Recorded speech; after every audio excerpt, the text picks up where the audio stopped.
I'm Spandan Madan. I'm a PhD student at the Visual Computing Group at Harvard. I'm Xavier Boix. I'm a research scientist at the Brain and Cognitive Science Department at MIT. In the real world, we often see objects from multiple different viewpoints. So you can see a chair from the side, from the top, from the bottom, and we can recognize them easily as humans.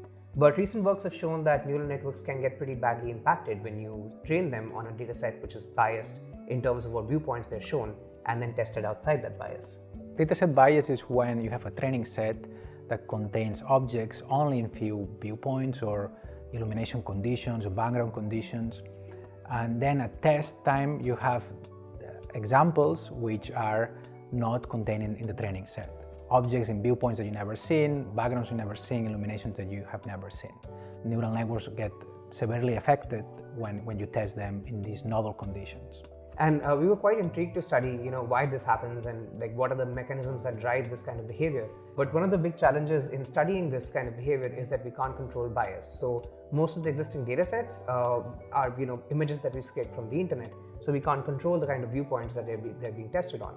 So we approached this problem with the mindset of a neuroscientist. We identified several dimensions of the problem that can impact the behavior of the neural network and the dataset bias. And we designed control experiments to study them.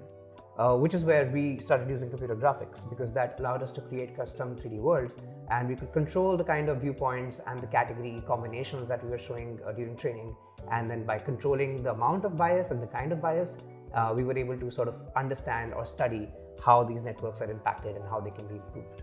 So this is where our collaborators came in, who enabled us to build this 3D engine that we then used to create a data set. My colleague Nishal Bhandari really laid the foundation for this graphics pipeline for image dataset generation.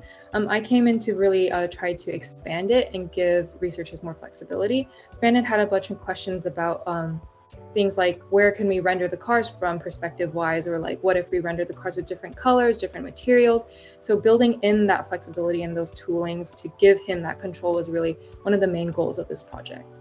The first thing we found is that actually networks are able to overcome the dataset bias, right? But you need some conditions in the training set. You need that the training set has enough diversity, has diverse amount of viewpoints and illuminations and backgrounds, and then the networks gain the ability to generalize. Yeah, and in fact, one of the experiments that surprised us a lot was that we did an experiment where we showed the network something very similar to what it's going to get tested on. But instead of that performing better, what worked was, even if it's dissimilar stuff, if you show a lot of diversity, the network actually performs better. So I guess we found that even dissimilar diversity is better than less diversity but similar data.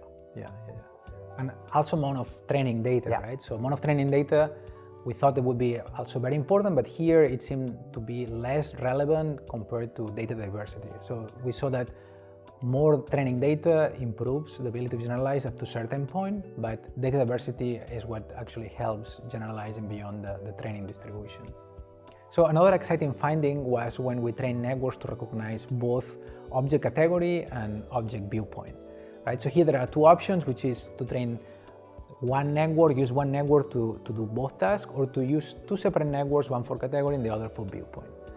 And what we found is that when there is dataset bias, it's much better to use two separate networks than only one of them. Right, and this was surprising because historical literature suggests that if you want to do two tasks, then it can help to learn the two tasks simultaneously in the same network. But all of these works don't look at dataset bias, and we show that if there is dataset bias at play, then this is no longer true. It's better used two networks separately because they'll outperform the shared one. So all these findings were exciting because it opens new applications to overcome dataset bias.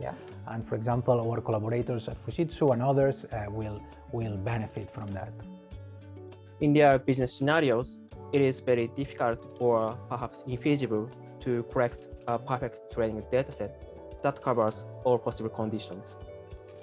We should assume that the training datasets are biased and deep networks encounter novel conditions after deployment. So the findings in this study are very important from engineering and application viewpoints, as well as the scientific one. In fact, this study gave us many hints on how to develop better deep learning methods. We have been working together toward this goal, and this effort has already begun to bear fruit. we would like to apply the developed method to real-world applications. For example, traffic monitoring and medical image processing. So going forward, we're quite excited about this approach of controlling the kind of data set that networks are trained on and using computer graphics to control the training and the testing distributions, and then understanding how networks are impacted by these data distributions. Yeah, definitely. And studying deep neural networks with the lens of a neuroscientist has been shown to be successful in this case, and we hope to bring the same approach to other more complex domains and other aspects of deep networks. And we are thankful for collaborating here at the Center for Brains, Minds and Machines, because this approach has been directly inspired by our collaborators here.